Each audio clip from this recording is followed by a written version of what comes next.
What is so profound what someone once said that it stuck with you forever?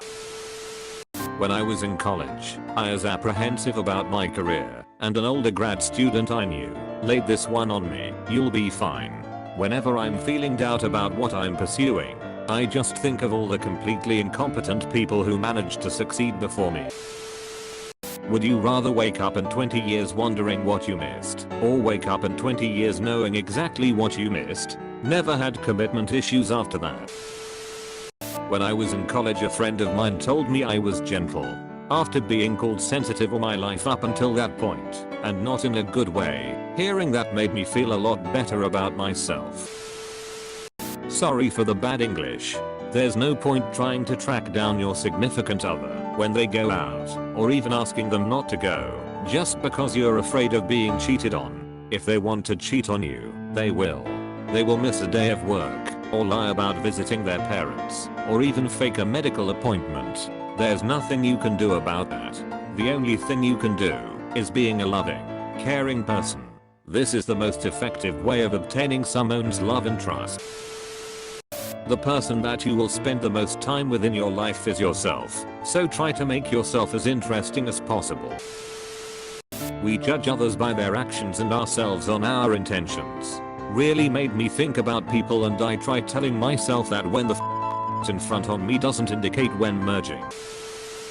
You teach people how to treat you.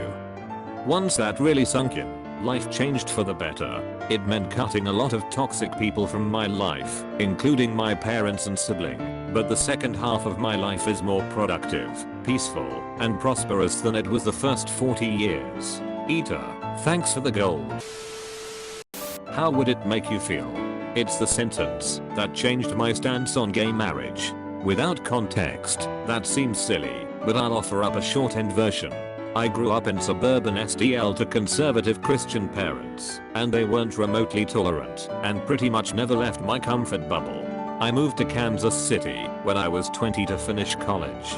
My roommate was good friends with a gay couple, and this was my first encounter with gay people that I knew of, which was ignorant.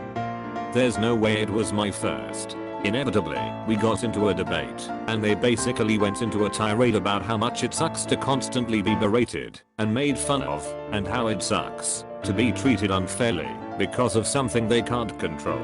I reverted to the classic "it's a choice" line of thinking. They responded with, why would we choose this for ourselves? Why would we choose to constantly be made fun of, to constantly be judged, and constantly be denied rights? How would it make you feel? It was pretty much that exact moment when I, who I considered to be a logical person, realized I was being an illogical asshole, and that I was just regurgitating the I picked up from being raised in a conservative Christian household. From that moment on, I started doing all of the programming in my mind from years of living in a sheltered environment. My views have since changed on nearly everything, from gay marriage to abortion to religion. One sentence from one conversation with two gay men changed me in a huge number of ways, and now I scoff at the idea that you can't change someone's mind about these things. Just because it doesn't get better today or tomorrow doesn't mean it'll never get better, so just hold out for the day when it does. My significant other in the beginning of our relationship, when I had a lot of pain to deal with and was ready to give up, changed my whole outlook on life. My dad once gave me and my brother each $1 out of nowhere. I scoffed and said, "Dad, it's just $1, you keep it." He got really mad and said, "Never try to give anything back that someone gives you. It could be all they have to give and a huge sacrifice to them." I felt like such a dick, and I could really use that $1 right now. As a math major, someone helped me with a philosophy to keep in mind while working on learning math on my own that I never forgot and has helped me to this day. Don't do the problems until you can get them right. Do them until you can't get them wrong. The difference between solving problems and understanding how to solve problems is one will get you through the exam, the other will get you through life. Mate, you are 10,000 miles away in Australia. Why waste your time being angry? Just got angry all the time for no reason. One random person sat next to me at a hostel and asked me that question. I got a bit annoyed at first, walked away and thought about it. WTF. I was literally in the one place I had always wanted to go to in my life, yet I was still angry. Thank you, random British mate. You changed my way of looking at things massively. I don't remember the quote exactly, but I believe Jake from Adventure Time says something similar to, being bad at something is the first step to being sorta good at something. It made me realize I shouldn't worry too much about being drawing, but that I should keep going, so I'm less at it. Edit, I should mention that I'm just a hobbyist that used to dream of it as a profession. I'm now trying to make amends with my younger self by taking night classes. While it is incredibly discouraging to see so many students younger than me that are much better, I've learned to stop seeing it as a competition and to try to learn from them. I don't even watch Adventure Time, but this quote stuck to me because it's helped me not to be ashamed of being bad at anything, so long as I'm trying my best. My dad was/is a deacon of a church, and one part of his duties was to visit with people in retirement homes and bring them communion. He couldn't go one day, and he asked me, I was in high school at the time, to go in his place.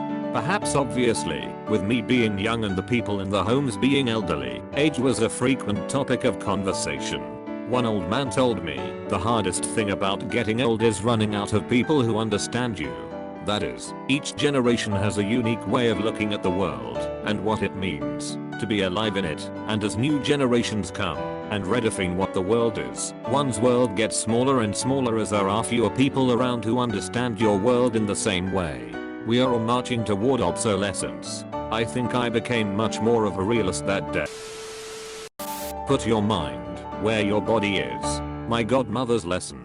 I know it seems simple, but I find that it can be so hard to stay present in the world we live in. This is the most direct and to the point explanation of mindfulness I've ever heard, and it has really stuck with me. She passed away about a month ago, and I miss her and her wisdom terribly, but I can still hear her reminding me when I start to forget.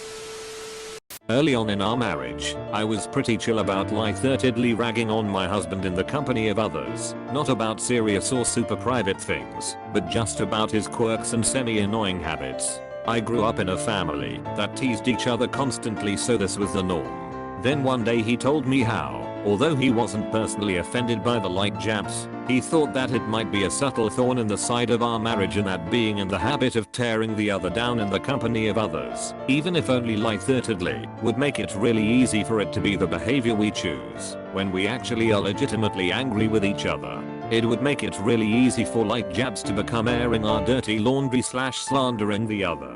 We both came from divorced families, and we both entered into marriage agreeing that divorce would never be an option because of how much it screwed us up. So I really took that to heart, and once I became mindful of his thoughts on the matter, I began to see how often I had been doing, based on how often I had to hold my tongue now in conversations with friends. Now it has become a habit, and I actually find it much easier to speak positively about my husband, and I legitimately think it has increased my love and respect for him. He's not perfect, but I'm sure everyone who knows and talks to me think he's a saint because of how positively I speak about him, which I'm a-okay with because he's not far off.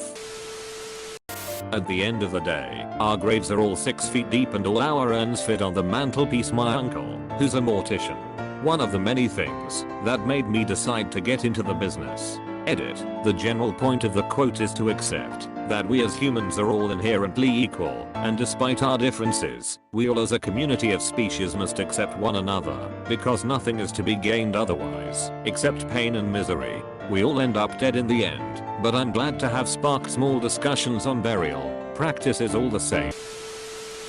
Not sure who said this to me, but I heard this in my late teens and it completely changed the way I think forever. If you think you know something, find someone who disagrees and listen to them. It has taken years for that to fully sink in, but it's a never-ending process. The last part, the part about actually listening, is the tricky part, and it took me many years to get it right. But it's the best advice I've ever heard, and it changed my life more than any other single piece of advice. I also think it's the advice that most people on Reddit need in their lives. When I was young and having what I thought was a serious relationship talk with my first real I told her that I just wanted to find the right person. Without missing a beat, she said, "Everybody is looking for the right person. and nobody is trying to be the right person. That stopped me in my tracks. Edit. Thanks for the gold. Sorry about my very late responses. I only recently realized that I was getting messages asking for follow-up. I don't recall how the rest of the conversation went very well. I think it kind of shut me down, and I didn't really know how to respond. We ended up breaking up for typical first time significant other reasons. What she said totally made me rethink how to approach love, though. Before then, I had this idea that I should be spending my life looking for my perfect match. Since then, I decided that I would just focus on being the best person I could be and figured someone would eventually find me.